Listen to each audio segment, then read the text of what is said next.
Shalom rekan-rekan semuanya, kembali lagi kita akan mendengarkan firman Tuhan hari ini. Firman Tuhan kita akan belajar bagaimana percakapan antara Yesus dengan Petrus. Petrus waktu itu mendengarkan Yesus dan dia mengajukan pertanyaan kepada Yesus. Dia mengatakan, Tuhan, berapa kali aku harus mengampuni saudaraku jika ia berbuat dosa kepadaku? Sampai 7 kali? Kepada Petrus yang berharap mendapat pujian, Yesus menjawab, bukan 7 kali, tetapi 70 kali 7 kali. Dalam Matius 18 ayat yang ke-21 sampai dengan 22.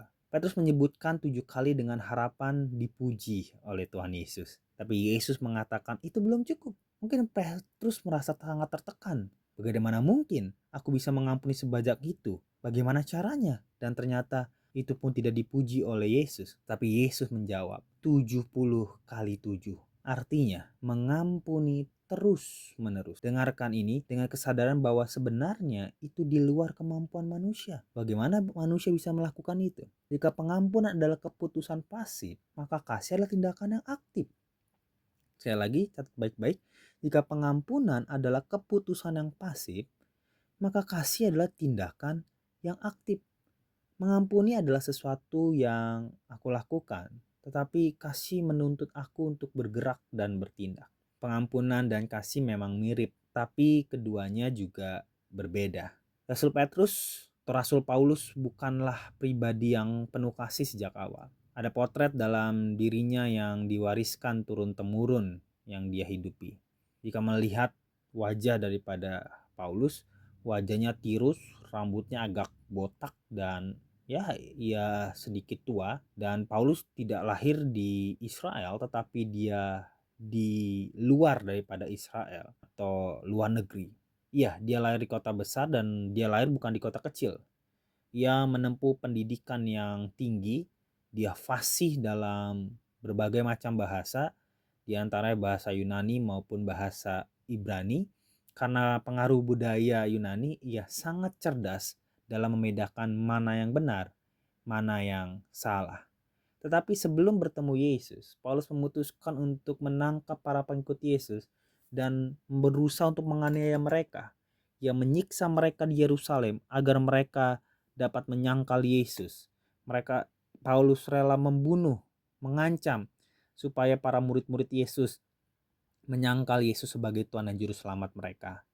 Bahkan ia berpikir untuk memperluas penganiayaan sampai ke luar negeri. Maka ia pergi ke Damsyik, itu adalah ibu kota Syria, dan dalam perjalanan itu justru ia bertemu dengan Yesus yang adalah inti daripada kabar baik, dan disitulah ia menyadari apa yang menjadi inti kehidupan dan apa itu Injil yang sejati. Siapakah yang membunuh Stefanus?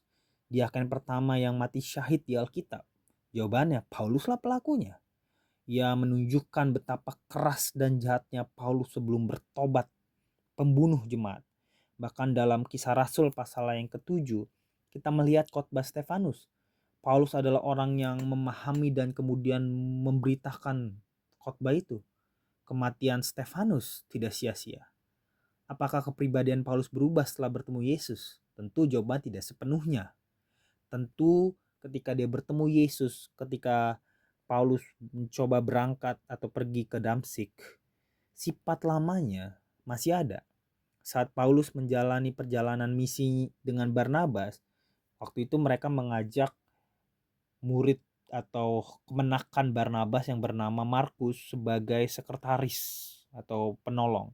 Namun Markus ya karena dia berasal dari keluarga kaya dan juga masih belum kuat mentalnya, maka dia tidak bisa menghadapi kerasnya perjalanan misi. Sehingga ketika Markus, Barnabas, dan Paulus sampai ke pulau dengan perahu, Markus memutuskan untuk mundur dan kembali ke Yerusalem sehingga bubarlah tim misi. Paulus pun sangat kecewa. Waktu berlalu dan ketika perjalanan misi kedua akan dimulai, Markus ingin ikut lagi. Tapi lihat apa kata Paulus. Jangan ikut. Kenapa? Karena kamu pernah mengganggu kerja tim dan tidak mau kami melakukannya lagi. Namun Barnabas yang lemah lembut berkata, ayo kita ajak dia Paulus. Maka terjadilah perdebatan yang hebat, tapi mereka tidak sepakat dan akhirnya berpisah jalanlah mereka. Dalam Kisah Rasul pasal yang ke-15 ayat yang ke-39, silahkan rekan-rekan baca di sana. Kasih yang dewasa tidak terjadi dalam semalam. Kasih itu tidak bin salabim langsung dimiliki oleh orang lain atau kita. Kita sering bertanya-tanya, bisakah aku mengasihi? Alkitab memberikan jawaban. Seluruh hukum dapat dirangkum dalam satu kata yang menjadi inti daripada hidup orang Kristen. Menjadi inti daripada Alkitab. Menjadi value kita, yaitu bicara mengenai kasih. Seluruh hukum dapat dirangkum dalam satu kata ini. Kasih. Itu sebabnya kita diperintahkan untuk mengasihi Tuhan dengan segenap hati, dengan segenap jiwa, segenap pikiran, segenap kekuatan. Dan kita harus mengasihi sama seperti diri kita sendiri. Tapi seringkali kita bertanya, aku tidak punya kekuatan untuk mengasihi, tapi aku tetap diperintahkan mengasihi. Mengapa dalam perjanjian lama dan perjanjian baru bisa, tapi kok aku sulit? Aku tidak bisa. Bagaimana ini? Mari kita lihat firman Tuhan. Alkitab mengatakan dalam 1 Yohanes 4 ayat ke-16, Allah adalah kasih. Barang siapa berada di dalam kasih, ia tetap berada di dalam Allah dan Allah di dalam dia. Allah adalah kasih. Roma 5 ayat yang ke-5 mengatakan demikian lebih lagi. Dan pengharapan tidak mengecewakan karena kasih Allah dicurahkan kepada kita oleh Roh Kudus. Kasih itulah yang dicurahkan, kasih Allah dicurahkan karena Roh Kudus telah diberikan kepada kita. Sehingga kita harus selalu menyadari kehadiran Roh Kudus di dalam hati kita itu. Adalah kontradiksi jika aku atau kita percaya kepada Yesus tapi tidak tahu bahwa Roh Kudus ada dalam diri kita. Kontradiksi juga kalau kita percaya bahwa Roh Kudus tinggal dalam kita tapi kita tidak mengenal Kristus Yesus. Itu sebabnya Petrus berkata, siapa yang percaya kepada Yesus akan menerima Roh Kudus sebagai karunia. Ini terjadi secara otomatis. Oh, apa buktinya kalau ini terjadi secara otomatis? Bukti utamanya adalah saat kita memanggil Allah sebagai Bapa dan kita mengakui Yesus sebagai juru selamat, ini bukan pekerjaan daripada diri kita sendiri, tetapi ini adalah pekerjaan Roh Kudus dalam diri kita. Dari mana datangnya kuasa untuk mengasihi? Matius 5 ayat yang ke-44 mengatakan, kasihilah musuhmu dan berdoalah bagi mereka yang menganiaya kamu. Kasihilah musuhmu dan berdoalah bagi mereka yang menganiaya kamu. Kasih itu Allah sediakan ketika kita mentaati perintahnya. Saat kita mengasihi musuh, bahkan kita mendoakan mereka. Kasih itu diberikan saat kita berdoa. Kasih itu diberikan ketika kita membaca firman Tuhan. Kasih itu dicurahkan kepada kita ketika kita memuji Tuhan. Melalui disiplin rohani itulah kasih akhirnya dipelihara. Ketika kita berdoa, kebencian menghilang dan kasih mulai tumbuh.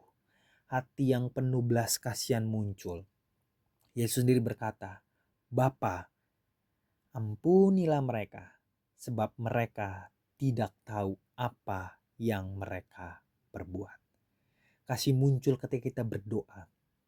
Kasih muncul ketika kita memohon Allah memeluk kita, menyapa kita, mencintai kita. Saat kita berdoa, kasih mulai hidup. Ketika kita berkumpul untuk berdoa dan berbagi firman, kasih Allah mulai tumbuh dan berbuah dalam kita. Makanya Galatia 5 ayat 22 sampai dengan 23 mengatakan, buah roh adalah kasih, sukacita, damai sejahtera, kesabaran, kemurahan, kebaikan, kesetiaan, kelemah lembutan, dan penguasaan diri. Buah roh adalah kesabaran, kasih, dan perhatian. Semua itu bukan hasil kekuatan kita sendiri. bukan kemampuan kita, tetapi karya Roh Kudus di dalam diri kita. Tidak seorang pun dari kita boleh berkata, "Aku sanggup mengasihi." Memang tidak sanggup, tapi kita bisa mengasihi karena Roh Kudus memberi kita kuasa untuk kita mengasihi. Kami ingin agar semua umat tahu bahwa kuasa luar biasa ini ada di dalam kita oleh karena Roh Kudus. Maka marilah kita menjadi orang-orang yang mengasihi. Hari ini kita memiliki kehormatan dan tanggung jawab untuk mengenal kasih Kristus, bertumbuhlah di dalamnya, dan membagikanlah kepada orang lain. Kiranya kasih Tuhan itu tinggal dalam diri kita secara penuh di dalam nama Yesus Kristus. Mari kita berdoa. Tuhan, kami percaya kasih-Mu terus tinggal dalam kami, dan itu yang membuat kami bisa mengasihi orang lain, memeluk orang lain, mencintai orang lain, menjadi berkat bagi orang lain. Bukan dengan kekuatan kami, tapi dengan kekuatan Tuhan. Kasih kami terus berlimpah bagi orang. Hati kami siap untuk mengasihi orang lain. Di dalam nama Yesus Kristus. Haleluya. Amin.